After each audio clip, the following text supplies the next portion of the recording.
Welcome back to Action Figure Obsession for, I know I've been promising a toy room tour, but I thought I'd give you a toy work table tour just because I just have a couple of minutes this morning to shoot a quick one for you. And I thought I didn't set anything up here as a prop. Um, I've been working for about the past 2 hours to clear off the work table and get some figures off. As you may recall, I think it was over 200 figures on here. And if it's your first time here, this is the work table that I use for unboxing and opening figures and for working through kit bash concepts or storing my doubles.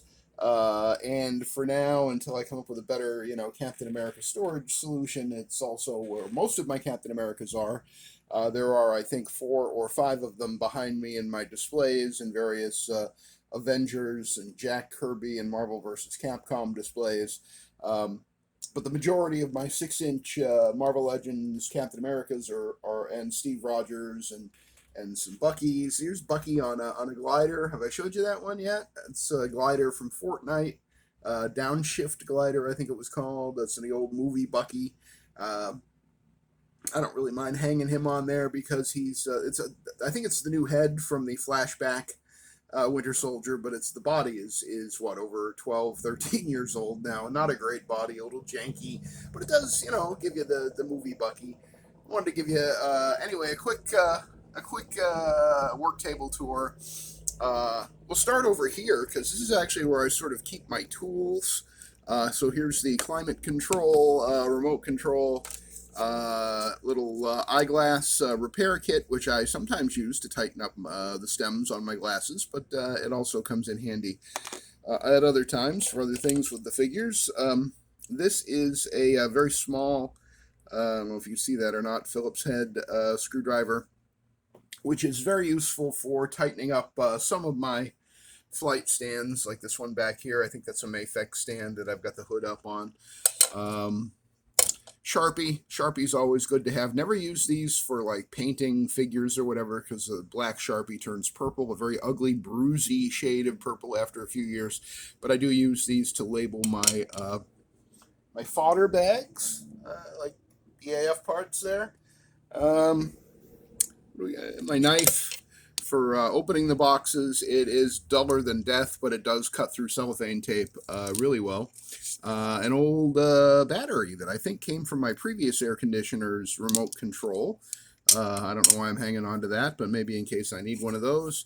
And a pair of tweezers that over the years have become a bit warped because I have used these quite a bit, especially for pulling.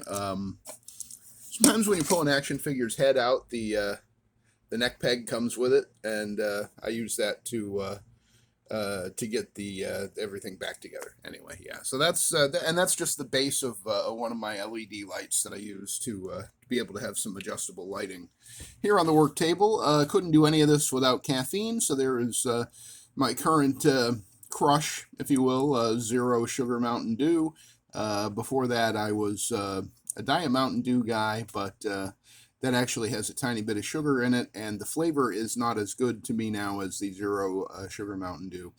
So I go with that. I run with that, as Robo would say.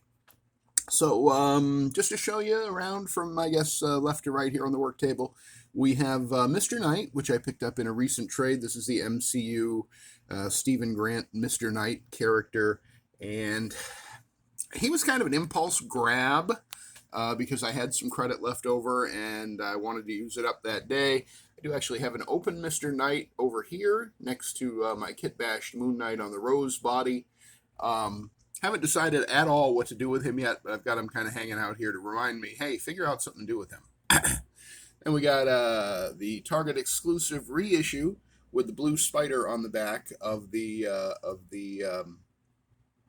first appearance Amazing Fantasy 15 Spider-Man, which was originally from the 60 Years Spider-Man line that came in a plastic-free packaging. You couldn't see through the box, and then this was the reissue that they did a year later, which I believe was 2023. I think the first one came out in 2022. And then, I watched, there's a channel called Bunny Tales Reacts. I don't know if you are familiar with that channel. I watch her a lot because she does reaction videos to some shows that I like Star Trek and Babylon 5. And yesterday, she surprised me. She did Spider-Man 3, the Sam Raimi Spider-Man 3. And I've been kind of on the fence about opening up old Sandman here. He was another one. I mean, I need him for my villains display for Spider-Man, but he also takes up some real estate with all his effects parts and everything. So I've been kind of putting it off. But watching Spider-Man 3 along with Bunny Tails yesterday, it kind of gave me a new affection for that version of Sandman that was in Spider-Man 3. And I found, she doesn't show you every second of the movie. I think the whole video is less than an hour long, or maybe a little bit slightly, like a minute and two, or 1 hour and 2 minutes, or something like that. But it did sort of refresh my memory about the movie, and I actually found that I liked it better than I did when I saw it in the theaters. So that was kind of a surprise. And then the other retro Spider-Man thing that's back here is the Rhino, which I definitely want to open, and I definitely want to have in my villains display. I think this is the second or third time that I've had this guy, but I'm going to try not to purge him from the collection again. Spent $50 in trade credit to get him, and I think that's a bargain for a figure that big and that well done. He's a huge improvement over the original Build-A-Figure, which had really weird facial expressions. I mean, these are, I don't know, I think there's a little bit of the Paul Giamatti influence to be seen in these, but I didn't like the heads on the original one. I also didn't like how it had the shoulder pads that they put in through the holes in his shoulders. So they sculpted new shoulders for this one, so he doesn't have those god-awful holes sticking out of his shoulders. And then I watched an old, there's a channel called Still Figurine Out, like figurine, not figuring, Still Figurine Out. And it is a guy who often does comparison videos between knockoffs, bootlegs, and the real figure. And he does some interesting collection videos and comparisons. He's really good. Still Figurine Out. I used to be pals with him on Facebook a million years ago, but I had deleted my Facebook, and I can't remember his actual real name in civilian life. So unfortunately, I'm not in contact with him anymore. But he was a real nice guy and very, very, very knowledgeable about the history of Marvel Legends. And he did a video about the Hood. It was his figure of the year the Hood came out. And, the Hood is not a great figure. He doesn't stand up for love or money. I have gotten some of the figures that are on that suited body / members only jacket body to stand without trouble. Stan is standing. Peter Parker is standing, although he was made to stand a little better because he's got more stable shoes. Stan has those Agent Coulson / Chameleon shoes that suck and, have the really shallow peg holes so you can't even use a stand with them. Like that figure was always just meant to fail. It's like it was on purpose. But if you look, ignore the colors. Stan Lee and the Hood, it's the exact same figure other than the head and I think one of the hands, because Stan does have a trigger finger on his right hand, but his left hand is that relaxed Coulson hand, and the Hood has two trigger finger hands to accommodate his penchant for le violence. You know what I'm saying? Very bad French, but anyway, he did point out, Still Figurine Out in his, and I really can't, if I wasn't so lazy, I'd put a link in the description, but just look up Still Figurine Out, the Hood, and you'll find that video in his search bar. By the way, these are my glasses. These are my reading glasses, not my regular prescription glasses. These reading glasses are, I use them for, detailed work if I'm painting something or really need to see, look over the paint of something and see if it needs any touch-up. So that's what those are for. I think those cost like $7 at CVS, a million years ago, and they've served me very, very well over the years. I think I wear them more than I do my prescription glasses at this point because many years ago my eye doctor told me, and I laughed, and I thought he was, if not joking, then perhaps a little wrong. But he told me many years ago, and I've been seeing him for many years. He told me that my eyes were gradually becoming stronger as I grew older. How much bullshit does that sound like? But I have found that he was right. I used to be very, very nearsighted, as that's where you can see things that are near to you, right? And I'm finding that my farsightedness is greatly improving now, to where I don't really need my glasses to drive. I can go out and enjoy the scenery driving through the woods or through Vermont or New England. Don't need the glasses as much as I used to. However, I do still need my prescription glasses if I'm trying to read something close up, like, I'm going to say a newspaper, but you know that I'm really saying a prescription bottle. Because I haven't had my hands on a newspaper in probably at least 5 or 6 years, probably longer. Not a real one anyway. Maybe. Oh, there goes the whole thing. Well, now we're going to have some drama. See, that's what happens when I forget. I forget that I had my super heavy flashlight here to help you get a better look at some of this stuff, and I just made one wrong move, and the flashlight went down, and then everybody went down. It's not a terrible tragedy, just a few Captain Americas and some tracksuit mafia and a couple of suited guys, looks like, but I'm not going to fix that now on camera because it's just egregious, and I will do it after breakfast probably. But anyway, that video by Still Figuring Out, check it out. He mentioned, because the hood is too long on the hood, so he can't stand up properly. If they had made his legs a little longer, it probably would have worked, but then they would have had to give him new legs, and they weren't going to spend money on that. You can see the color difference, by the way, there between the hips and the legs. That's the difference between the ABS and PVC plastic. Hasbro has a real hard time color matching that. I think you can see it pretty clearly where the hips are more of a pea green, and the rest of the legs are almost like getting into lime territory. Speaking of being in the woods. But the hood sits right. If you put this guy up on a flight stand, I put him on a McFarlane flight stand because I got rid of all my McFarlane figures, or most of them anyway, 99% of them. I think I kept a Batman. I usually grab the hood if I see him for like $10 or less at, used, either loose or new. Because he does come with those two 1911 Desert Eagles, and while they are slightly gummy, those are good weapons, and I would say they're worth $5 each. So if you can get this guy for $10, even if you don't care about the hood, and a lot of people don't because of the head sculpt and because the cape doesn't really work the way that it's supposed to, although, Still Figuring Out said put him on a stand, and pointed out that most of the time in the comics he does levitate or fly and do his shooting and violence from the air. So I'm like, okay, so this is canon, and he does actually look at least 20% better up on the stand than he does trying to stand him up and having the hood ride up too high because he's too short and the hood is too long, and it's a pretty hard, a hard candy shell, as Robo likes to say. But I do like the hood much better up on this flight stand. I just wish that I had a space in my villains display for a character on a flight stand.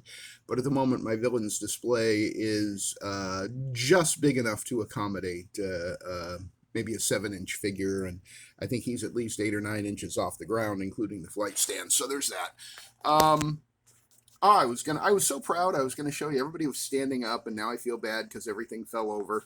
But on with the show, I guess. So real quick, I'm going to try to have some additional light here and see what we can do just to give you the best view here. Oh, and maybe that isn't. It's better without the flashlight. That's for sure. Okay, I don't know what that's doing to the exposure or whatever, but that's no good. So starting back here, you can see we got Hercules and my kit-bashed Peacemaker and a couple of the captains and Arcade and some Black Widows and some Peter Parkers and Gwen Stacy and the Mandarin and some more Peter Parkers and my Gray Agency guys that are all built on the MCU Matt Murdock body. Here's my backup Old Man Hawkeye with the baby Hulk, the other head, the Whistler head, if you will, with the long hair, that great Old Man Hawkeye head. That one is on my Hulk shelf, also holding my other baby Hulk. And then we got my new favorite serial killer hitman squad of Bullseye and Carnage there, Cletus Cassidy and Benjamin Poindexter. We got Professor X with Cerebro on. We got this Kit Bashed.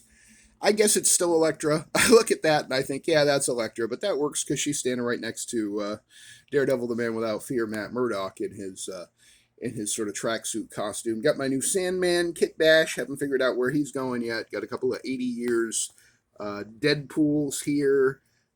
What else we got? Vincent D'Onofrio there standing behind Matt Murdock, which doesn't look like Charlie Cox. It looks like John Oliver.